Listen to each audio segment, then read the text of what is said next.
نحمده ونصلي على رسوله الكريم أما بعد فأعوذ بالله من الشيطان الرجيم بسم الله الرحمن الرحيم ولله على الناس حج البيت من استطاع إليه سبيلا ومن كفر فإن الله غني عن العالمين وقال رسول الله صلى الله عليه وسلم أيها الناس قد فرض الله عليكم الحج فحجوا অধ্যকার দারুল উলুম পাথরঘাটা কর্তৃক আয়োজিত আজকের এই বক্তৃতা সেমিনারের মহামান্য সভাপতি, জ্ঞানের আলো উদ্ভাসিত বিজ্ঞ বিচারক মণ্ডলী ও সুদক্ষ পরিচালক বৃন্দ ও আমার সামনে উপবিষ্ট বাংলার দূর দূরান্ত থেকে আগত এক ঝাঁক তলাবায়ে উলুমে নবুওয়াহ সকলকে জানাই আমার পক্ষ থেকে লাল গোলাপের শুভেচ্ছা।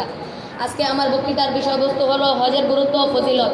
সময় সংক্ষিপ্ত পরিসরে উক্ত বিষয় সম্পর্কে আমি আপনাদের সামনে সামান্য পরিমাণ আলোচনা করার চেষ্টা করব ইনশাআল্লাহ। উপস্থিতি, হজ সম্পর্কে আলোচনা করার পূর্বে আমাদের এর শাব্দিক ও পারিভাষিক অর্থ জেনে নেওয়া দরকার। হজ আল হাজ্জু শব্দের শাব্দিক অর্থ হলো ইচ্ছা করা। পরিভাষায় হজ বলা হয় নির্দিষ্ট দিনে নির্দিষ্ট কিছু আমল করা মহান আল্লাহ তাআলার সন্তুষ্টি অর্জন করাকে। হাদিসের কিতাবে রয়েছে, যখন হযরত ইব্রাহিম আলাইহিস সালাম এবং তার পুত্র হযরত ইসমাঈল আলাইহিস সালাম বাইতুল্লাহর নির্মাণ কাজ সম্পন্ন করলেন, তখন তারা আল্লাহ তাআলার নিকট আবেদন করলেন, হে আল্লাহ, আমাদের এই খেদমতটুকু আপনার জন্য কবুল করে নিন। তখন আল্লাহ তাআলা তাদের দোয়া কবুল করলেন এবং বললেন, হে ইব্রাহিম, তুমি ঘোষণা দাও। যেমনটি কোরআনে ইরশাদ হয়েছে, ওয়াআযিন ফিন নাসি বিল হাজ্জি ইয়াতুকা রিজালা ওয়া আলা কুল্লি দামিরি ইয়াতিনা মিন কুল্লি ফাজ্জিন আমিক। অর্থাৎ মানুষের মাঝে ঘোষণা দাও, তারা তোমার নিকট আসবে পায়ে হেঁটে, জিন্ন বাহনে চড়ে, দূরপথ পাড়ি দিয়ে।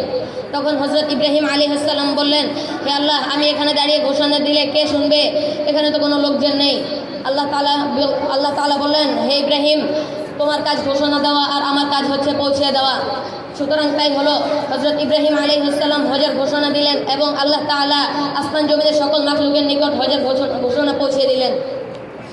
প্রিয় উপস্থিতি, হজের গুরুত্ব সম্পর্কে কোরআন হাদিসে তার গুরুত্ব তাৎপর্য অনেক বেশি। পবিত্র কোরআনে হজের গুরুত্ব সম্পর্কে বলা হয়েছে, ওয়ালিল্লাহি আলান নাসি হিজ্জুল বাইতি মান ইসতাতাআ ইলাইহি সাবিলা ওয়া মান কাফারা ফাইন্নাল্লাহা গনিয়্যুন আনিল আলামিন। অর্থাৎ সামর্থ্যবান মানুষের উপর আল্লাহর জন্য বাইতুল্লাহর হজ করা আবশ্যক, আর যে কুফরি করে সে জেনে রাখুক, নিশ্চয় আল্লাহ তাআলা সৃষ্টিকুল থেকে অমুখাপেক্ষী।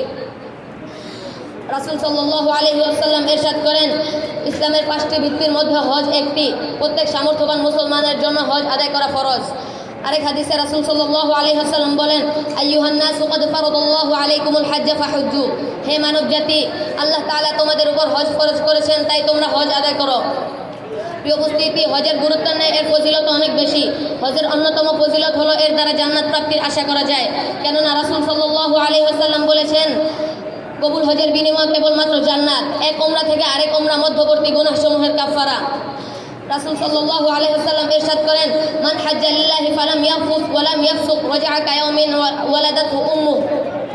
যে ব্যক্তি বাইতুল্লাহর হজ করলো এবং অন্যায় কথা ও কাজ থেকে বিরত থাকলো, সে যেন সদ্য ভূমিষ্ঠ শিশুর ন্যায় হয়ে ফিরে এলো।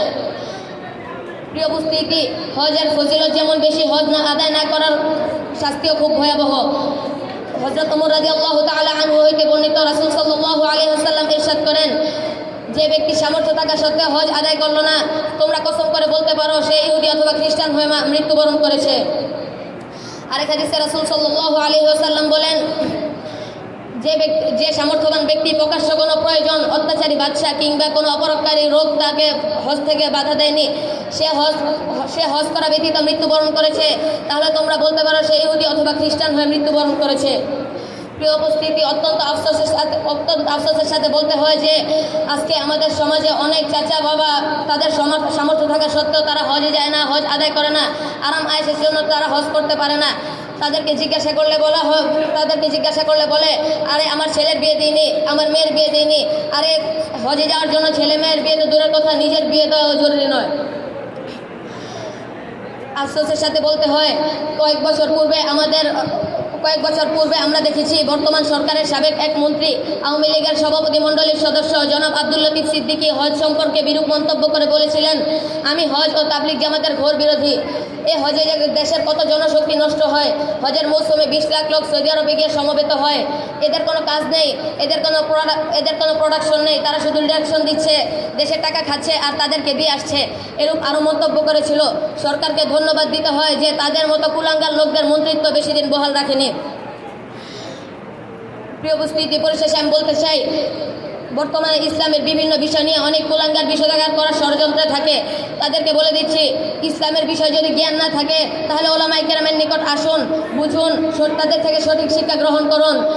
না জেনে না বুঝে ইসলামের হুকুম আহকাম নিয়ে কটাক্ষ করবেন না। আর যদি ইসলামের হুকুম আহকাম নিয়ে কটাক্ষ করেন তাহলে আপনি জেনে রাখুন, আপনি বিশ্বের যে কোনো প্রান্তেই থাকেন না কেন, যে ভূখণ্ডেই থাকেন না কেন, ওই ভূখণ্ডের মুসলিম জনগণ আপনাকে ময়লা পানিতে ডুবিয়ে মারার ওই ভূখণ্ডের মানুষ আপনাকে ময়লা পানিতে ডুবিয়ে পরপারে পাঠানোর ব্যবস্থা